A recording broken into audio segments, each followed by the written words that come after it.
Welcome to YouTube channel physics project with Mohanlal. আজকে আমরা দ্বাদশ শ্রেণীর পদার্থবিদ্যার উপর আলোচনা করছি। ইউনিট 1 প্রথম অধ্যায় স্থির তড়িতের প্রাথমিক ঘটনাবলী, elementary phenomena of electrostatics, presented by Mohanlal Samanta, assistant teacher, Tamluk Hamilton high school, Tamluk, Purba Medinipur. তোমরা ফিজিক্স প্রজেক্ট উইথ মোহনলাল দিয়ে ইউটিউবে সার্চ করবে, আমার অন্যান্য ভিডিওর লিঙ্ক পেয়ে যাবে এবং চ্যানেলটা অবশ্যই সাবস্ক্রাইব করবে যাতে আগামী দিনে ভিডিও রিলিজ করলে তোমাদের কাছে তার নোটিফিকেশন পৌঁছে যায়। এটা পার্ট 3। এই পার্ট 3তে আমরা আলোচনা করব আধানের তলমাত্রিক ঘনত্ব ও তার উপর পরিবাহী পৃষ্ঠের বক্রতার প্রভাব, তীক্ষ্ণাগ্র পরিবাহীর ক্রিয়া, বজ্রবহ বা বজ্র নিবারক এবং বজ্রপাত, আর কিছু প্রবলেম। এসো আমরা শুরু করি। প্রথমে জেনে নেওয়া যাক আধানের তলমাত্রিক ঘনত্ব কি। পরিবাহী পৃষ্ঠে কোনো বিন্দুর চারিদিকে একক ক্ষেত্রফলে যে পরিমাণ আধান থাকে তাকে ওই বিন্দুতে আধানের তলমাত্রিক ঘনত্ব বলে। যখন আমরা কোনো পরিবাহীর মধ্যে আধান দেব, আমরা আগে পেয়েছি যে পরিবাহীর আধান সবসময় তার বহিঃপৃষ্ঠে চলে যায়। মনে করো এই একটা পরিবাহী, এটা হচ্ছে একটা মেটাল স্ফিয়ার, ঠিক আছে, এটা একটা মেটাল স্ফিয়ার।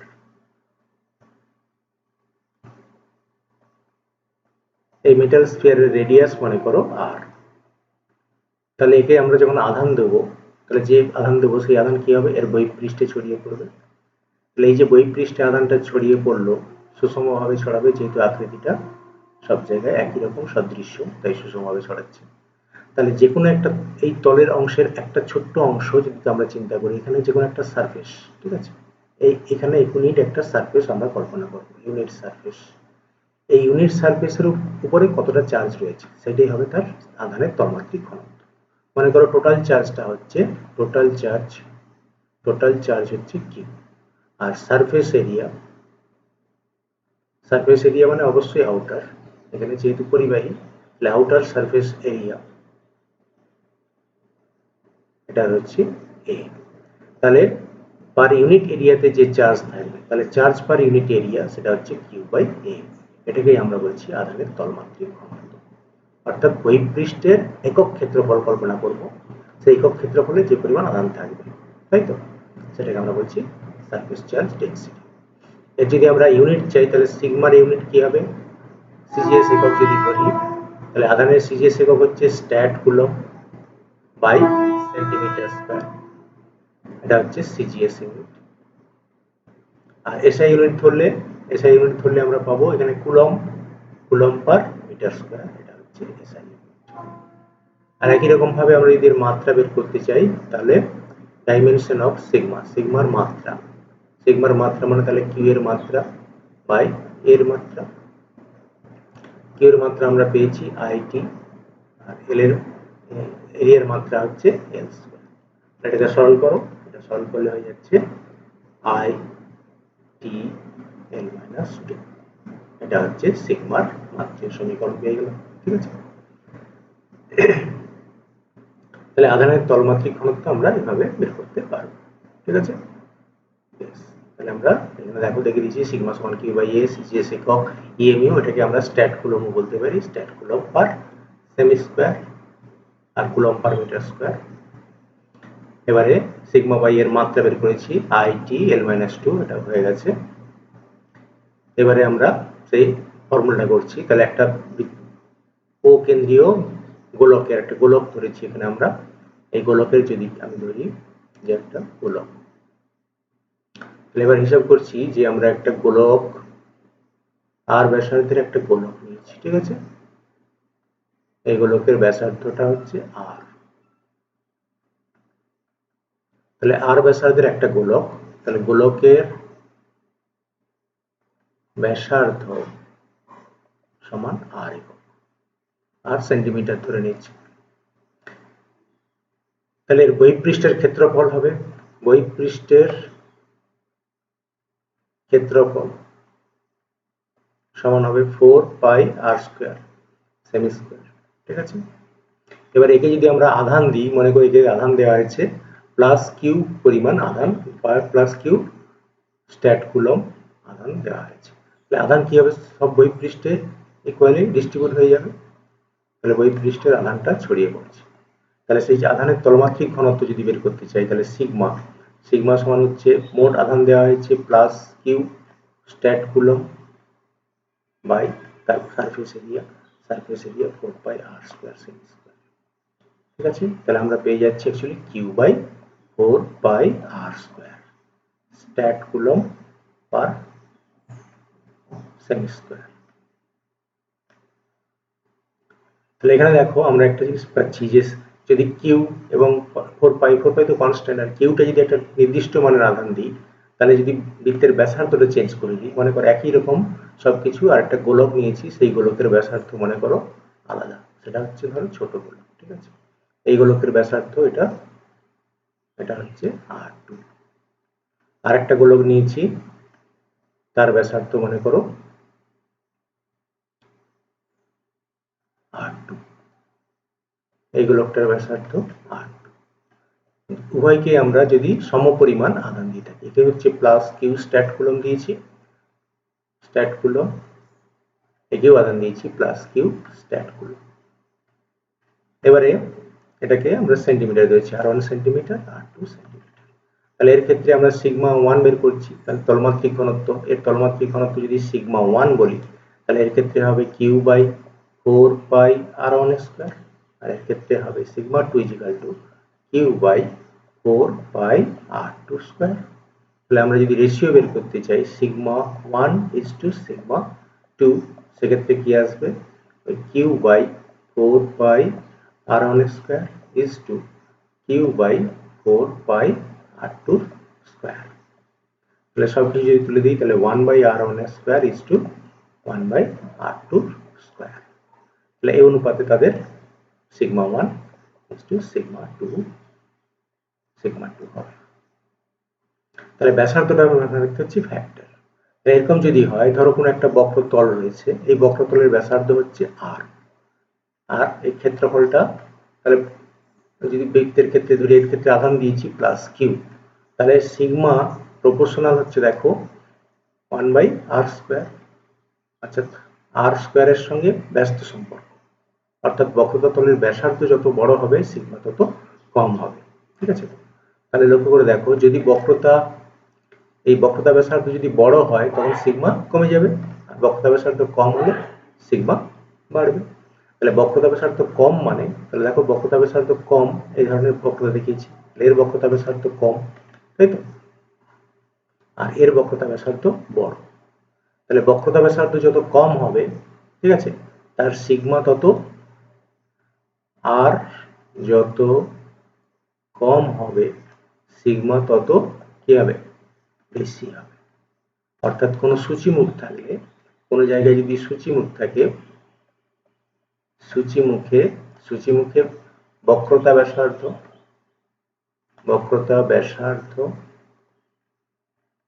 কম, সূচিমুখ হলে বক্রতা ব্যাসার্ধ কম হবে, তাহলে আধানের তলমাত্রিক ঘনত্ব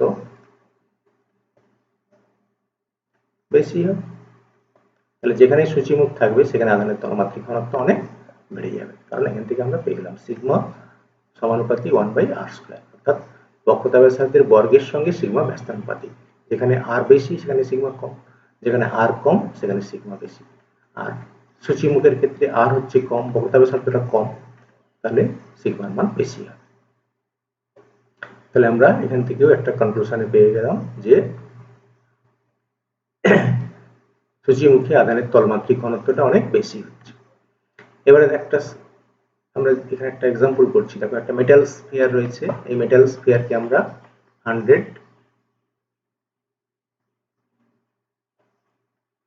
প্রবলেমটা তোমরা খাতায় করে ফেলো। একটা মেটাল স্ফিয়ার, এই মেটাল স্ফিয়ারকে আমরা দিচ্ছি কত, 100 স্ট্যাট কুলম্ব আধান দিয়েছি, তার রেডিয়াস হচ্ছে 3 সেন্টিমিটার। তাহলে আমরা জানি সিগমা সমান Q by 4 pi r square. তাহলে এখানে বসিয়ে দাও, কিউ হচ্ছে 100 স্ট্যাট কুলম্ব, আর 4 ইন্টু পাই, পাইয়ের মান বসিয়ে দাও 3.14 ইন্টু 3 স্কয়ার এত সেমি স্কয়ার। তাহলে এটা হিসাব করে ফেলো, এটা সিগমার মান পেয়ে যাবে। ঠিক আছে, এটা হচ্ছে আধানের তলমাত্রিক ঘনত্ব। আমরা নেক্সট স্লাইডে যাচ্ছি।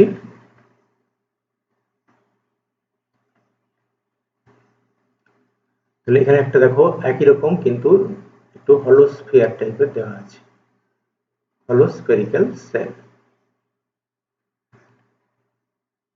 একটা দেখো হলো মেটালিক স্ফেরিক্যাল সেল আছে যার ইনার রেডিয়াস হচ্ছে 2 সেন্টিমিটার আর আউটার রেডিয়াস দেওয়া আছে 3 সেন্টিমিটার। ঠিক আছে, আউটার রেডিয়াস 3 সেন্টিমিটার। এবারে প্লাস 100 স্ট্যাট কুলম চার্জ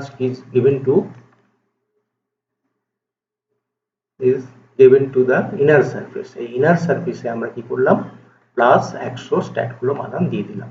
তাহলে তোমাকে বের করতে বলা হয়েছে তার সারফেস চার্জ ডেনসিটি সিগমা। এবারে দেখো এখানে যদি দুটো সারফেস রয়েছে, ইনার সারফেস আর আউটার সারফেস, তাহলে ইনার সারফেস যেহেতু এটা মেটালের তৈরি, দেখো মেটালের তৈরি, তাহলে ইনার সারফেসে কোনো চার্জ থাকবে না, সেই চার্জটা সঙ্গে সঙ্গে বাইরে চলে আসবে। তাহলে আমরা বলতে পারি সিগমা ইন মানে ইনার সারফেসে হবে 0, আর সিগমা আউটার সারফেসে আসবে সেটা হবে কিউ বাই 4 পাই ওই আর আউট মানে আউটার রেডিয়াসের স্কয়ার। ঠিক আছে, কিউ হচ্ছে প্লাস 100 আর 4 ইন্টু 3.14 ইন্টু আউটার রেডিয়াস হচ্ছে 3 সেন্টিমিটার, তাহলে 3 স্কয়ার। এটা হচ্ছে স্ট্যাট কুলম পার সেমি স্কয়ার। এটা হয়ে গেল আমাদের সিগমা আউট অফ বহিঃপৃষ্ঠে যে আধানের তলমাত্রিক ঘনত্ব থাকবে তার মানটা পেয়ে গেলাম। ঠিক আছে, এবার আমরা নেক্সট স্লাইডে যাচ্ছি।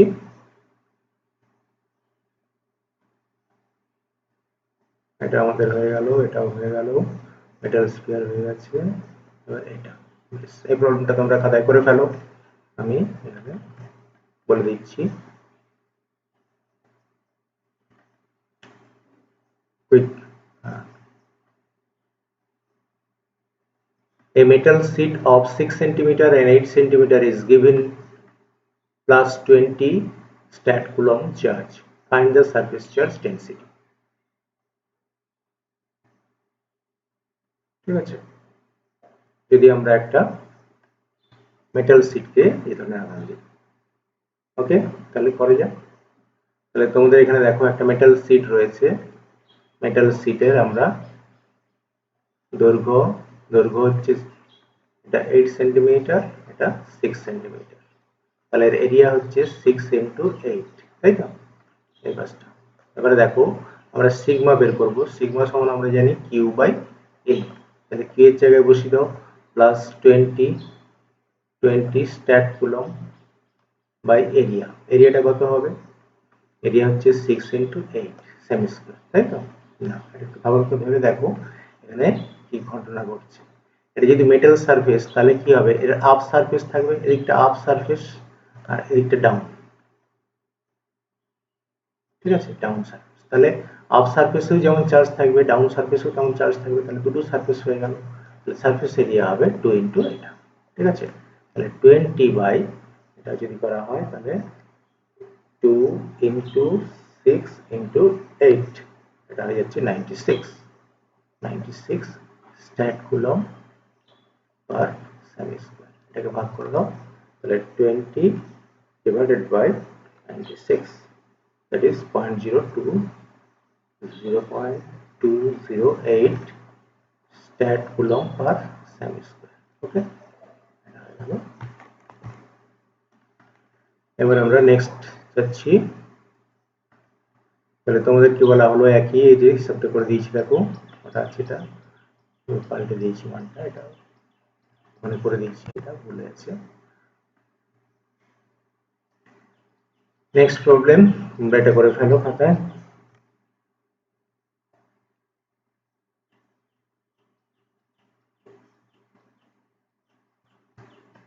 A metal sphere of radius 3 centimeter is given plus 100 stat coulomb charge, and a metal sheet of 5 centimeter 4 centimeter is given 100 stat coulomb of charge. Compare surface charge densities. ঠিক আছে, তাহলে আমরা দুটোর ক্ষেত্রে বের করে নিচ্ছি। তাহলে প্রথমটার ক্ষেত্রে কি হলো, তাহলে প্রথমে হচ্ছে মেটালিক স্ফিয়ার, তার ক্ষেত্রে স্ফিয়ারের ক্ষেত্রে সিগমা স্ফিয়ার, সেটা হচ্ছে Q by 4 pi r square. Q হচ্ছে 100 স্ট্যাট কুলম্ব আর 4 পাই হচ্ছে 3.14 ইন্টু আর হচ্ছে 3 স্কোয়ার, তাহলে এত সেমি স্কোয়ার। ঠিক আছে, এটা হয়ে গেল। এটা সলভ করে নাও। 100 বাই এদিকে 4 ইন্টু 3.14 ইন্টু 9, এটা আসছে 113.04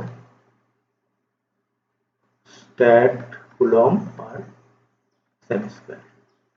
তাহলে এবারে আমরা মেটাল শিটের ক্ষেত্রে বের করব সিগমা ওই মেটাল শিট। মেটাল শিটের ক্ষেত্রে কি হচ্ছে কিউ বাই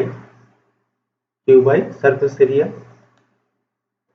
সারফেস এরিয়া দেখো কিউ হচ্ছে প্লাস সেই 100 স্ট্যাট কুলম্ব, আর সারফেস এরিয়া কত 5 ইন্টু 4 ইন্টু 2, যেহেতু মেটাল সারফেস দুটো সারফেস থাকবে, তাহলে এটা এত সেমি স্কোয়ার। তাহলে এর ক্ষেত্রে হচ্ছে 100 বাই 40 তো stat coulomb per semi square. ঠিক আছে, এটা তাহলে কাটলাম 2 2 2 5 থাকবে, এটা হচ্ছে 2.5 stat coulomb per semi square. ঠিক আছে, তাহলে এটাকে দেখো কম্পেয়ার, এটাকে সলভ করে নাও। 2.5 সেন্টিমিটার পার 100,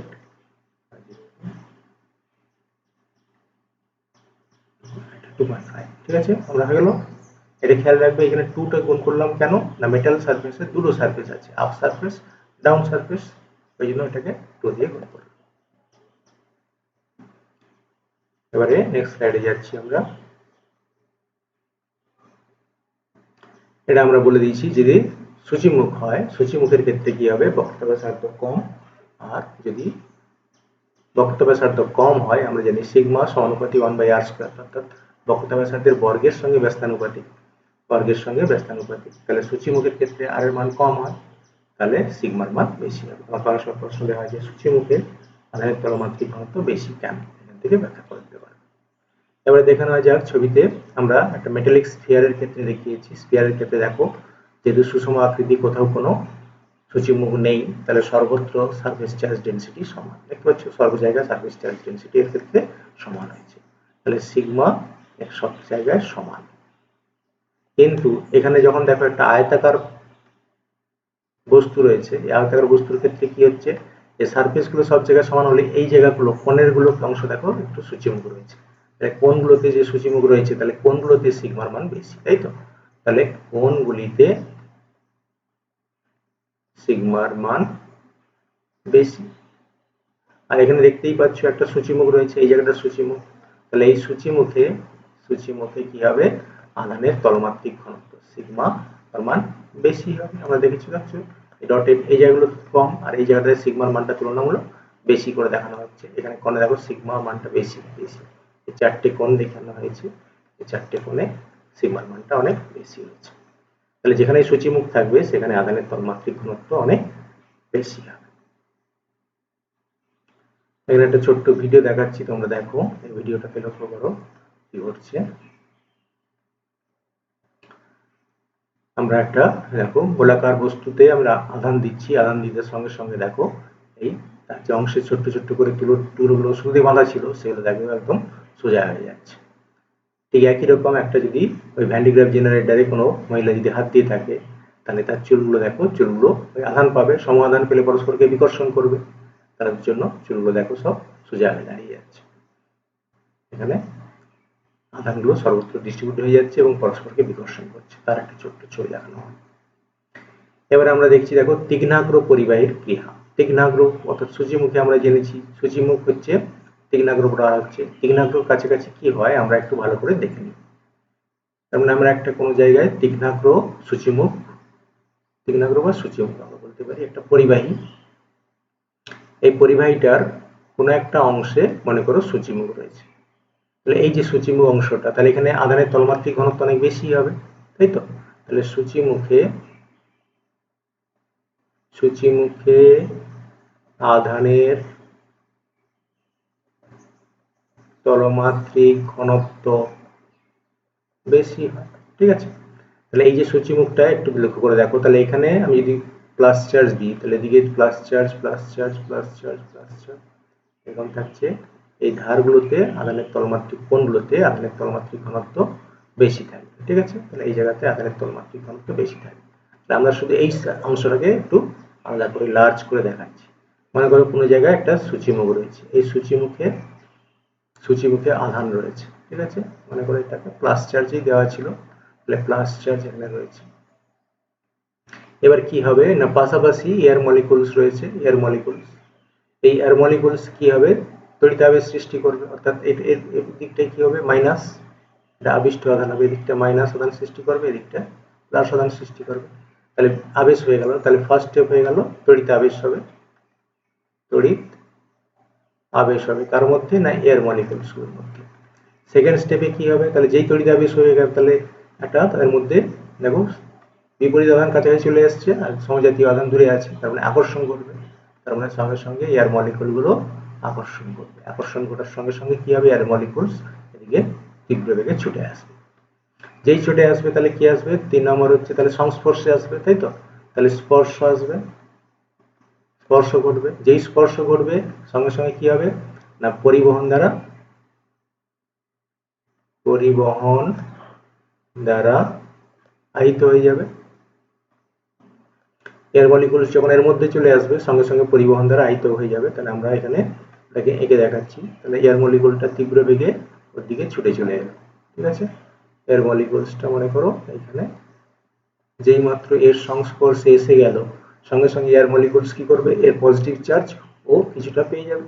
বেশ, এবারে দেখো যেই সঙ্গে সঙ্গে পজিটিভ চার্জ পেয়ে গেল তাহলে ওর ক্ষেত্রে কি হবে, আবার 4 নম্বরে সমাধান পরস্পরকে কি করবে, তীব্র বিকর্ষণ করবে।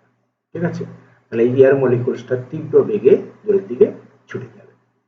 তাহলে এখানে যখন ছুটে যাচ্ছে তাহলে কি হবে, আবার পরবর্তী এয়ার মলিকুলস ওদিকে ছুটে আসবে, তার মানে একটা ক্রমাগত দেখো এখান থেকে আধানটা দ্রুত ক্ষরণ ঘটবে, বিকর্ষণ হবে, তাহলে আধান নিয়ে সে দূরে চলে যাচ্ছে, তাহলে এখানে বলতে পারি আধান ক্ষরণ ঘটবে। ঠিক আছে, তাহলে সূচিমুখ থাকলে আধানের ক্ষরণটা দ্রুত ঘটবে, তার কারণটা আমি বলে দিলাম। তাহলে প্রথমে তড়িতাবেশ, তারপরে তড়িতাবেশের পরে এয়ার মলিকুলস গুলো আকর্ষিত হবে, যেই আকর্ষিত হবে ওই তীক্ষ্ণাগ্র পরিবাহীর সংস্পর্শে আসবে, পরিবহন দ্বারা আহিতকরণ হয়ে যাবে, সঙ্গে সঙ্গে সমাধান পরস্পরকে বিকর্ষণ করবে, আর বিকর্ষণ করলে কি হবে, ও আধান নিয়ে দূরে চলে যাবে, অর্থাৎ ওই তীক্ষ্ণাগ্র পরিবাহীর আধান হতে থাকবে।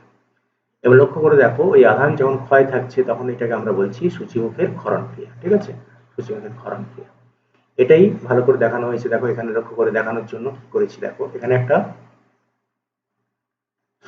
সূচিমুখ রাখা আছে, সূচিমুখের পাশে একটা মোমবাতি জ্বালানো আছে। ঠিক আছে, লক্ষ্য করে দেখো, তাহলে এই যে সূচিমুখটাকে, এই সূচিমুখটায় আমরা কি করছি না ধনাত্মক আধান দিচ্ছি। ঠিক আছে, এখানে ধনাত্মক আধান দেওয়া আছে, তাহলে এই সূচিমুখী আধানের তলমাত্রিক ঘনত্ব অত্যন্ত বেশি হবে, এদিকটায় তুলনামূলক কম থাকবে, সবটাই পরিবাহী, আর এটা হচ্ছে অন্তরক, এটা অন্তরক, অন্তরক স্ট্যান্ডের উপরে বসানো আছে, ধাতব পরিবাহী, তাকে ধনাত্মক আধান দেওয়া আছে, এরপর একটা সূচিমুখ যোগ করা আছে। এই সূচিমুখের কাছে কি হবে, এয়ার মলিকুলস, এদিকে এয়ার মলিকুলস আসবে, সেই এয়ার মলিকুলস সেই আগের মতো প্রথমে সেই আবেশ হবে, আবেশ হলে এখানে মাইনাস, এদিকে প্লাস হবে, সঙ্গে সঙ্গে অ্যাট্রাকশন হবে, অ্যাট্রাকশন হলে কি হবে, সংস্পর্শে এসে যাবে, যেই সংস্পর্শে এসে যাবে ও পজিটিভ চার্জ ওর চার্জ গ্রহণ করবে, গ্রহণ করলে সঙ্গে সঙ্গে তীব্র বেগে বিকর্ষণ ঘটবে, ওই এয়ার মলিকুলস গুলো ছুটে যাবে। ওই ছুটে যাওয়ার জন্য দেখো একটা বায়ু প্রবাহের তৈরি হবে, তাই তো, তাহলে বায়ু প্রবাহ একটা সৃষ্টি করবে। ওই বায়ু প্রবাহের সামনে দেখো একটা মোমবাতির শিখা রাখা আছে, মোমবাতির শিখাটা তাহলে কি হচ্ছে ডান দিকে বেঁকে যাচ্ছে। ঠিক আছে, ডান দিকে বেঁকে যাবে, তার মানে আমরা বলতে পারছি যে এখানে একটা এয়ার ফ্লো ঘটতেছে, অর্থাৎ এই যে তীক্ষ্ণাগ্র পরিবাহী এর আদান ক্ষরণ ঘটছে এবং এখানে একটা বায়ু প্রবাহের সৃষ্টি হচ্ছে। এই বায়ু প্রবাহকে বলছে সূচিমুখের সেচন ক্রিয়া। ঠিক আছে, সেচন ক্রিয়া ঠিক যেমন জলের প্রবাহের মতো ঘটছে, এখানেও যেন আদান প্রবাহের মতো ঘটে যাচ্ছে। এই সূচিমুখের সেচন ক্রিয়ার একটা ছোট্ট উদাহরণ দেখানো হচ্ছে, দেখো এই হাই টেনশন ওয়্যারের ক্ষেত্রে দেখো বিশেষ করে রাত্রিবেলা এইগুলো দেখা যায়, এই হাই টেনশনের ক্ষেত্রে যেখানেই সূচিমুখ পাবে এই সূচিমুখে দেখো প্রায় তড়িৎক্ষরণ ঘটছে এবং এয়ারের সঙ্গে সংস্পর্শে এসে আলো জ্বলে উঠছে। তড়িৎ ক্ষরণ যে ঘটছে এখানে আমরা একটা শব্দ পাই এবং তার সঙ্গে সঙ্গে আলো পাচ্ছি। এটা বাস্তব উদাহরণ আমরা পেয়ে গেলাম সূচিমুখের ক্ষেত্রে তড়িৎ ক্ষরণ। এবারে আমরা চলে আসব বজ্রপাত। এটা ছবিটা দেখে বুঝতে পারছো যে একটা বজ্রপাত ঘটছে এবং বজ্রপাত বৃষ্টির সময়, ঝড় বৃষ্টির সময় আমরা এটা প্রায়ই লক্ষ্য করে থাকি। এখন পলিউশনের জন্য আরো বেড়ে গেছে। এই বজ্রপাতটা কি করে হচ্ছে সেটা একটু দেখে নাও। প্রাকৃতিক কারণে মেঘের জলকণাগুলি ধনাত্মক ও ঋণাত্মক উভয় প্রকার আধানের দ্বারাই প্রায়ই প্রবলভাবে তড়িৎগ্রস্ত হয়ে পড়ে।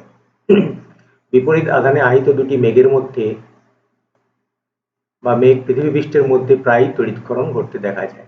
বিশাল তড়িৎ স্ফুলন ঘটে থাকে। তড়িতাহিত মেঘ ও ভূমির মধ্যে সংঘটিত তড়িৎ স্ফুলিঙ্গকে বজ্রপাত বলে।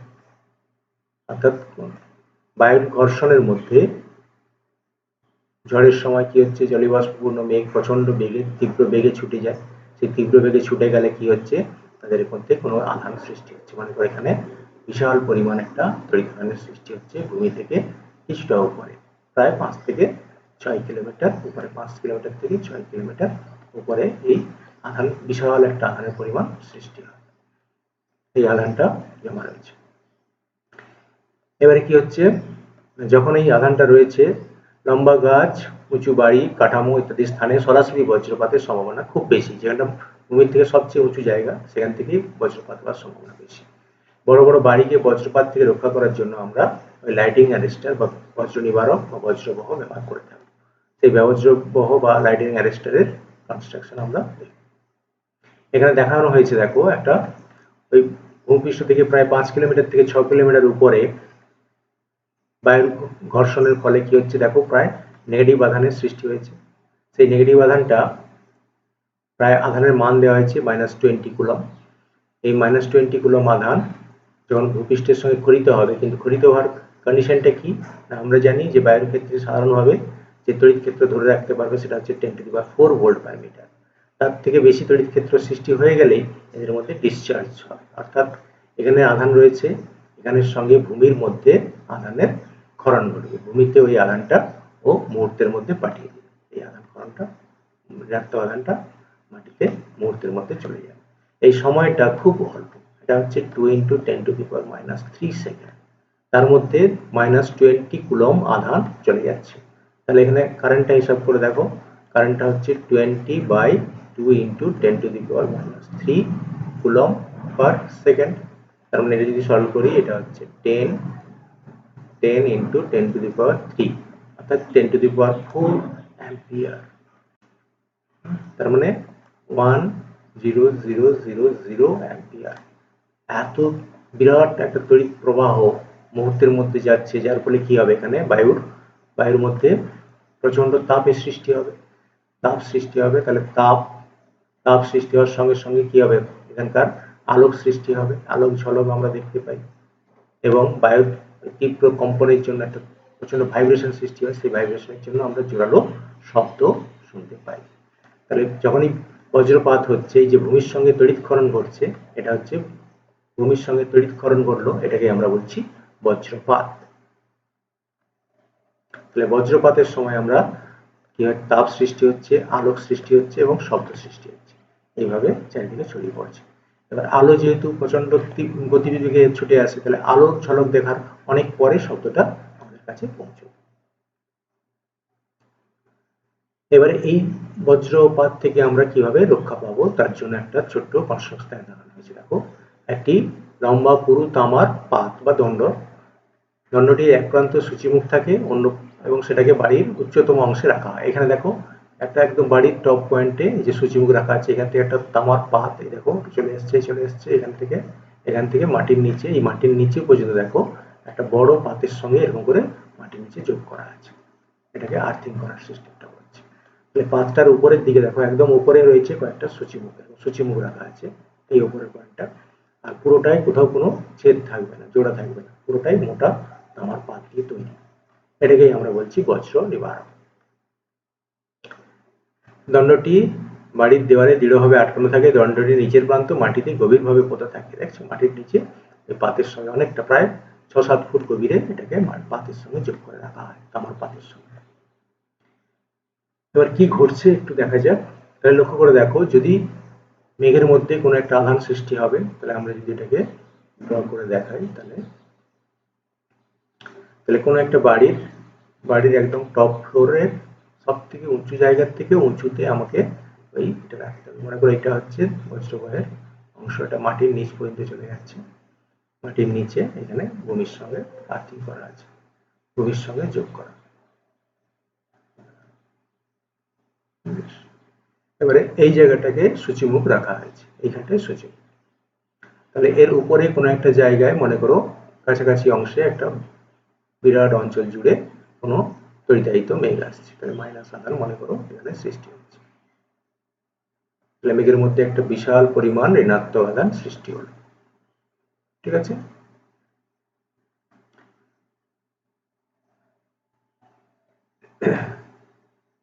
তাহলে এবার লক্ষ্য করে দেখো, যখন এখানে নেগেটিভ চার্জ সৃষ্টি হবে সঙ্গে সঙ্গে কি হবে না, এই এই যে সূচিমুখ রয়েছে, সূচিমুখে কি হবে,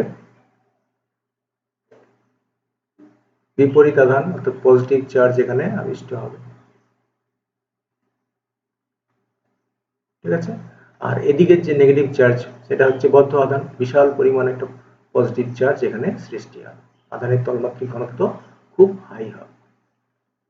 আর এর যে নেগেটিভ চার্জ, সেই নেগেটিভ চার্জগুলো মাটিতে চলে যাবে মুহূর্তের মধ্যে, আবেশ যখন ঘটছে। তাহলে এটা প্রথম হচ্ছে, তাহলে আবেশ ঘটলো। ঠিক আছে, সূচিমুখে সূচিমুখে তড়িৎ আবেশ ঘটলো। তার ফলে কি হবে, সূচিমুখে বিপরীত আধান সৃষ্টি হবে এবং তলমাত্রিক ঘনত্ব কি হবে, অনেক বেশি হবে, এই জন্য সূচিমুখ করা আছে। এবারে দেখো, আর তার সঙ্গে সঙ্গে কি হবে না, মুক্ত আধান মাটিতে চলে যাবে। ঠিক আছে, এটা হচ্ছে ফার্স্ট স্টেপ। সেকেন্ড স্টেপে কি হবে না, এই জায়গাগুলো যে এয়ার মলিকুলস গুলো আছে, সেই আগের মতো এয়ার মলিকুলস কি হবে, এই আবেশ দ্বারা আকৃষ্ট হবে, তীব্র বেগে আকৃষ্ট হবে। ঠিক আছে, তাহলে সেকেন্ড স্টেপে হচ্ছে বায়ুকণা কি হবে, বায়ুকণার মধ্যে তড়িৎ আবেশ হবে, তড়িৎ আবেশ ঘটবে। তার ফলে কি হবে, আকর্ষণ ঘটবে। ঠিক আছে, এবার যেই আকর্ষণ ঘটবে সঙ্গে সঙ্গে তারপরে কি হবে, আকৃষ্ট হয়ে এসে তারপরে স্টেপে কি হবে না, ওই সূচিমুখের সংস্পর্শে আসবে, তাই তো, স্পর্শে আসবে, স্পর্শে এসে সম আধান পাবে। দেখো এই এয়ার মলিকুলস গুলো সঙ্গে সঙ্গে অ্যাট্রাক্টেড হয়ে ওর ওর সংস্পর্শে এসে যাবে। যার সংস্পর্শে এসে যাবে এয়ার মলিকুলস গুলো কি হবে না, ওই পজিটিভ চার্জ সংগ্রহ করে নেবে। সঙ্গে সঙ্গে দেখো এদের মধ্যে সম আধান, তাহলে সংগ্রহ করলে এদের মধ্যে বিকর্ষণ ঘটবে, আর তারা কি করবে, ও তীব্র বেগে আকর্ষণ করে ওই আধানগুলো তার দিকে ছুটে গিয়ে ওই সঙ্গে সঙ্গে একটা বিরাট জায়গার অংশটাকে প্রশমিত করে দেবে। অর্থাৎ এদের মধ্যে যে বিভব পার্থক্য হয়েছিল, তীব্র বিভব পার্থক্য, সেটাকেও কমিয়ে দেবে। তারপরের স্টেপে কি হচ্ছে, সঙ্গে সঙ্গেই সমাধান পাবে। তারপরের স্টেপে ওই সূচিমুখ দ্বারা কি হবে না, সূচিমুখের সমাধান কি করবে, তাদেরকে বিকর্ষণ করবে। আর মেঘের বিপরীত আধান তাদেরকে কি করবে, আকর্ষণ করবে। তাহলে মেঘের বিপরীত আধান তাদেরকে আকর্ষণ করবে। তার ফলে কি হবে, এয়ার মলিকুল গুলো মেঘের দিকে তীব্র বেগে ছুটে যাবে। তার মানে এয়ার মলিকুল গুলো 5 নম্বর স্টেপে যেটা আমরা পাচ্ছি, 5 নম্বর স্টেপে ওই বায়ু কণা বলবো না, আহিত বায়ু কণা তীব্র বেগে মেঘের ওই বিপরীত আধানের দিকে ছুটে গিয়ে তাকে প্রশমিত করবে। ঠিক আছে, তাহলে কি হচ্ছে, যখনই প্রশমিত হয়ে যাচ্ছে, তাহলে পরের স্টেপে কি দেখবো, তাহলে মেঘের কি হচ্ছে, বিভব কমে যাবে। ঠিক আছে, যেই বিভব কমে যাবে তাহলে বজ্রপাত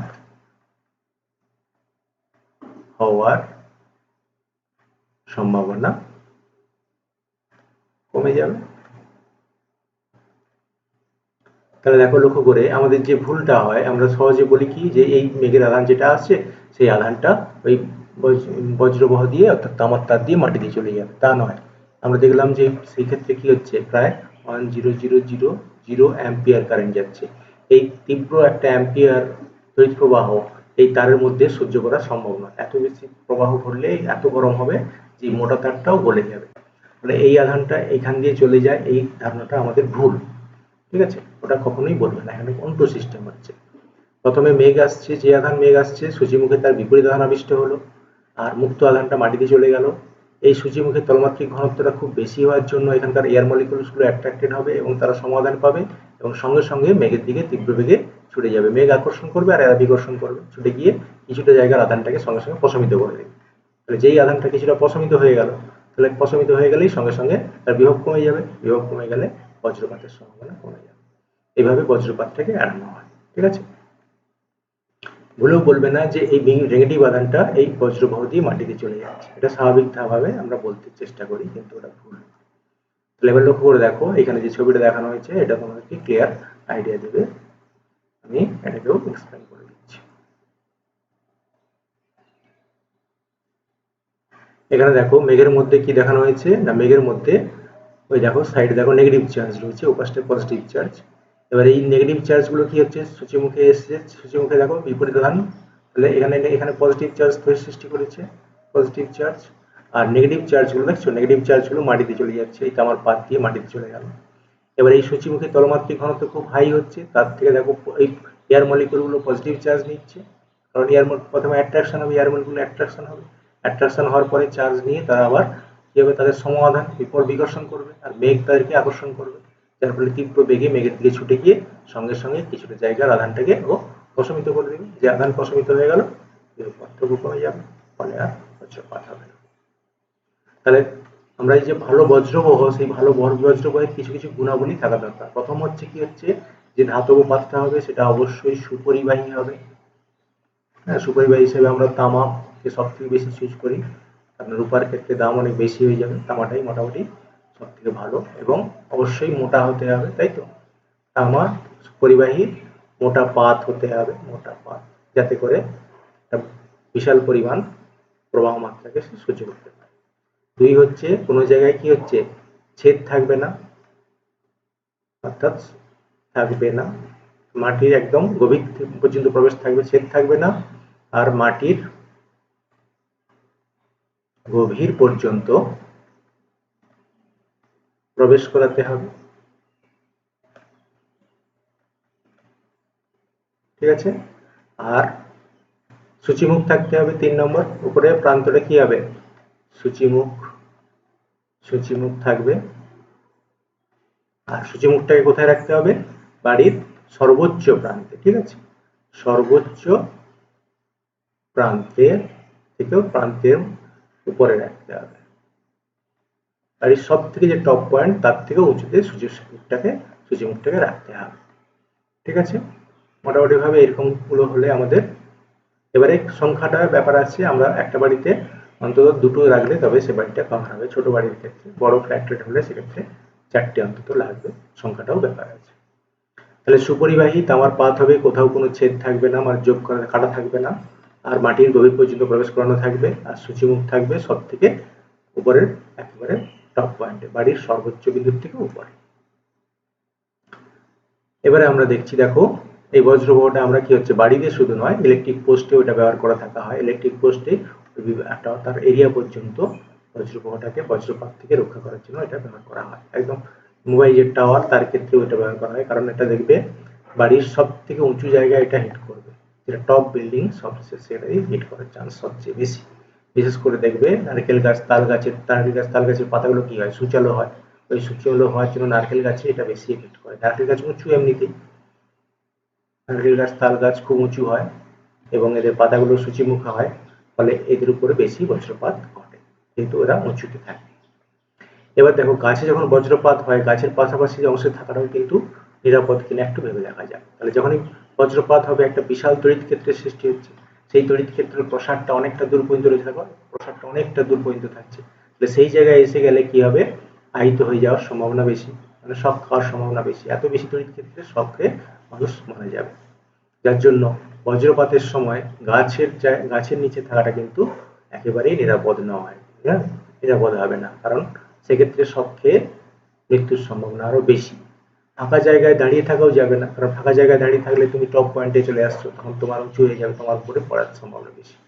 তার সব থেকে বড় ব্যাপার হচ্ছে শুয়ে থাকতে হবে, অর্থাৎ নিজেকে যতটা সম্ভব গুটিয়ে রাখার চেষ্টা করতে হবে, নিচের দিকে থাকতে হবে এবং গুটিয়ে রাখতে হবে। তাহলে আমরা এখানে মোটামুটি ভাবে আলোচনা করলাম বজ্রবহ এবং তার থেকে। তাহলে আমরা যদি বলি যে বজ্রবহের সময় নিরাপদ স্থান কোথায়, বজ্রপাতের সময় কোথায় নিরাপদ থাকবে, তাহলে আমরা এইটা প্রথমে বলবো। এক হচ্ছে বজ্র বহ যুক্ত বাড়ি, ঠিক আছে, বজ্রবহ যুক্ত বাড়ি মোটামুটি নিরাপদ, ঠিক আছে। আর 2 নম্বর হচ্ছে যদি কোনো ধাতব আবরণ থাকে, ধাতব আবরণের গাড়ি, ঠিক আছে, ধাতব আবরণের গাড়ির ভেতরে থাকতে হবে, গাড়ির ভেতরে ভেতরে আমরা জানি যে তড়িদাদানের সেই যে শিল্ডিং এফেক্ট, ধাতব আদা, এটা যদি ধাতব আবরণ হয়, ধাতব আবরণ, এই ধাতব আবরণের ভেতরে কোনোভাবেই তড়িৎ ক্ষেত্র আসতে পারবে না, তুমি এর ভেতরে থাকো, তাহলে তোমাকে এখানে যতই হাই ভোল্টেজ থাকে না কেন কোনো প্রভাব ভেতরে পড়বে না, ঠিক আছে। আর যদি তোমাকে বলা হয় গাছের নিচে থাকা কি নিরাপদ, মোটেই না, একটু আগে আলোচনা করে দিলাম গাছের নিচে থাকা নিরাপদ নয়। তাহলে আমরা বাড়িতে কেন বজ্রবহ লাগাবো, তার কি ধরনের ফলাফল হয়, আমাদেরকে কিভাবে রক্ষা করে, সেটা সম্বন্ধে আমরা জানলাম। তাহলে আমরা মোটামুটি ভাবে এগুলো আলোচনা করলাম এবং বুঝতে পেরেছো, যদি না বুঝতে পারো কমেন্ট বক্সে আমাকে জানাবে। Thank you for watching YouTube channel physics project with Mohanlal.